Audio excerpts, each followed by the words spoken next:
We're looking at a really profound piece of writing today. It's this deep, personal analysis that weaves together a decades-long journey with depression, all the way from preteen self-perception issues to adult coping strategies. And it's all anchored in some really solid research-backed advice. Yeah, and I have to say right off the bat, the document is exceptionally strong. I mean, it pulls off this rare balance, pairing that genuine vulnerability with real scientific content. That's a hard thing to do. It really is. The emotional honesty is it's palpable, and the research is meticulous. But, we do see a few structural opportunities that I think could really maximize the piece's impact. Okay. Specifically in how you bridge that personal story to the more universal prescriptive advice. Right. That integration of the personal narrative with the clinical advice. That seems to be the key, which I think leads us right into our first point about structure and flow. Exactly. So the power of the personal testimony is diminished a bit by the abrupt structural shift into these generalized, almost academic listicles. It kind of prevents a strong synthesis between the experience and the expertise. So you get this sudden, sharp pivot. A really sharp pivot. The author gives us these specific, deeply moving details like the smiling in 0 photos, the 2002 family portrait, and then you just immediately jump into these generic, numbered lists. Yeah, I saw that. It's like you go from the lived reality of, playing video games all evening because you feel so emotionally degraded, straight into a list of symptoms like waking up exhausted or low self-esteem. Right? It's jarring. It forces you to switch tracks. It's like you're reading a memoir and then suddenly it's a medical textbook with no transition. That's the core weakness. The science ends up feeling a little unearned, almost divorced from the suffering we just read about. So the suggestion here is to use the author's vivid personal history as the direct foundation for the clinical concepts. Make it feel earned. Make the educational material feel earned, and anchored in that experience. I get the logic. You want the audience to feel like the science is just providing the language for an experience they just lived through with the author. But let me push back for a second. Is there a risk of over-clinicalizing the narrative? Does slapping an academic term on it right away lose some of that raw vulnerability? That's a crucial question, and I'd say no. Not if it's done right. If you wait to introduce the clinical term until after the personal experience has been really deeply explored, you actually achieve 2 things. Okay. First, you legitimize the author's experience, right? You confirm their suffering was part of a recognized pattern. And second, you give the reader a tangible framework. You're essentially saying, I felt this, and here's what it was called, and here's how I dealt. That framing makes a lot of sense. So let's look at a concrete example. The material brings up low self-esteem as, a generic symptom. Precisely. Instead of just having low self-esteem as point number 3 in a list, you could introduce it by immediately referencing that middle school experience. That image of finding ways to passively draw attention is the perfect launchpad. So you tie it directly to the memory? Exactly. You could say something like, as I found ways to passively draw attention to myself in middle school, a key element was this deep-seated, paralyzing low self-esteem, feeling like a fundamental failure, not just at work, but as a person, a family member, a friend. You're naming the struggle in the context of a real moment. That gives it that temporal anchor it needs. Okay. So what about with coping mechanism? The piece makes a really strong case for art as a healthy channel. A fantastic insight. And that insight is just begging to be connected to the behavioral theory of depression. Which is all about increasing engagement in rewarding activities to counteract that inertia. That's it. So when you introduce that concept, it should be directly tied to the author's intuitive use of art. Instead of saying, art was a healthy channel, and then later, the behavioral theory involves positive reinforcement, you merge them.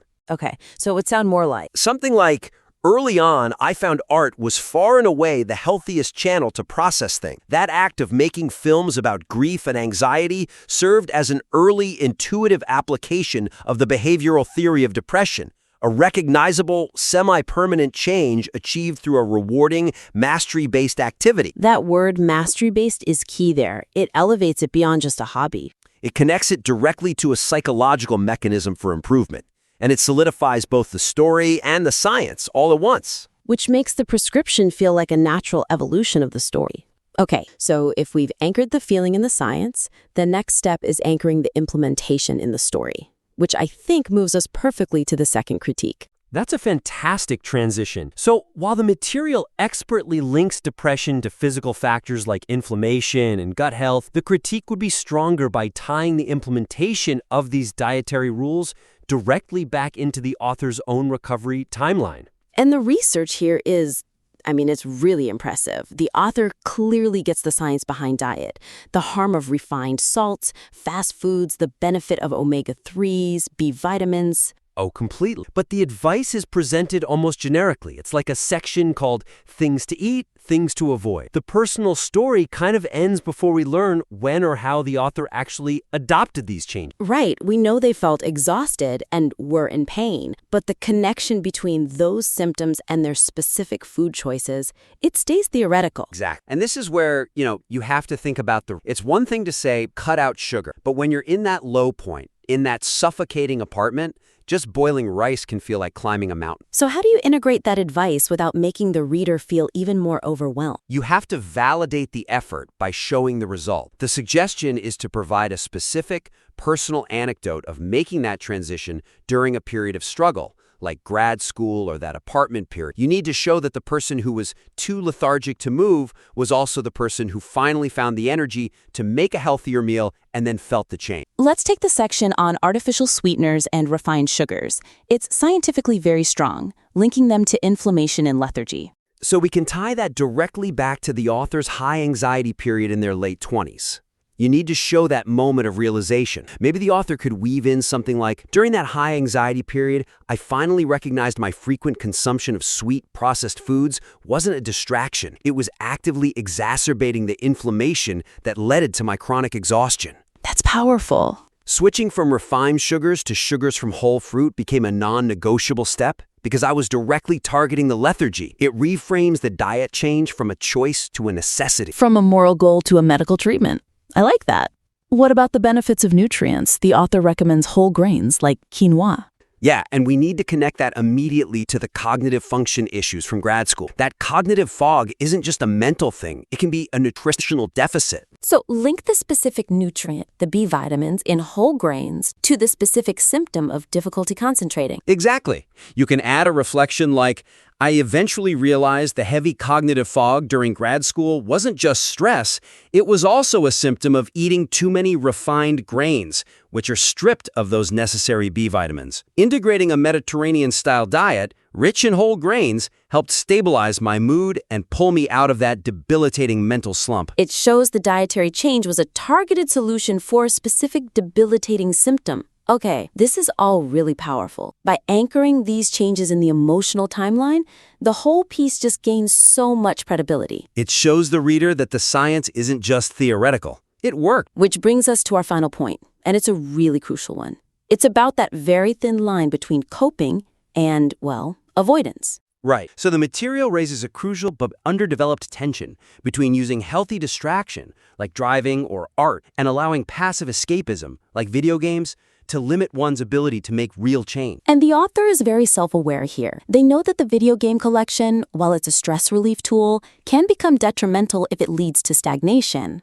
It makes total sense. But the boundary between helpful distraction and harmful avoidance, it isn't clearly defined with a concrete mechanism for the reader. We know what activities are risky, but how do we know when we've crossed the line? We need a principle to draw that line. And the material later introduces the idea of building a sense of mastery, setting small, achievable goals. That seems like the perfect framework for this. That is the essential mechanism. So the suggestion is to leverage that concept of building a sense of mastery to define a proactive, healthy boundary for distraction. The rule has to be clear. Escapism is a reward, not a default state. So you frame passive enjoyment as a reward you get after completing some small effort toward mastery. Exactly. That turns it into a positive feedback loop, not a regression tool. A suggestion for the author's voice might be, to prevent my hobby from turning into avoidance, I began integrating the mastery principle. Before I could spend the evening playing video games, I had to achieve one small mastery-based goal, like completing step 1 of a project or finishing a journaling entry. So the escapism becomes a finite reward that you have to earn. Yes, it's not the default state of stagnation anymore. That's incredibly functional. So how do we apply that to the most visceral moment of avoidance? The author describes that feeling of wanting to bury my head between the pillow and cushions. That's the trigger. That's the moment of potential regression, and it needs to become a trigger for a proactive response instead. When that urge hits, it likely means they're being overwhelmed by cognitive distortions, right? Beliefs like, I'll never get through this. And the antidote for that is the thought log exercise, which the material mentions. It forces you to actively challenge that belief. Yes, we need to specifically recommend integrating the thought log at that exact moment. So the suggestion is, when that urge to bury my head arrives, a clear sign of avoidance, I now use the thought log exercise to immediately challenge the cognitive distortion. This process turns that moment of potential regression into an active, change-making step, which is the exact opposite of escapism. That is incredibly sharp and actionable. You're framing the escape trigger as an alarm to start doing cognitive work. It really cements the whole argument. The reader walks away with a highly specific intervention for their absolute lowest moment. You want to give them the tool right when they need it most. So, to summarize the path forward here, we have 3 main areas for refinement. First, integrating that emotional narrative with the clinical expertise to make the science feel earned. Right. Second, deepening the personal application of the dietary changes by anchoring them directly in the recovery timeline. Yep, showing the reality of the change. And third, clearly defining that boundary between healthy distraction and limiting escapism, using the mastery principle as the guide. And I want to reiterate, the core material is already so strong. The vulnerability, the research, it's all there. These critiques are just about maximizing its impact and clarity for a broad audience. So implement these changes, really anchor that science in your lived experience, and please submit the revised material for another critique. We would love to see the next draft.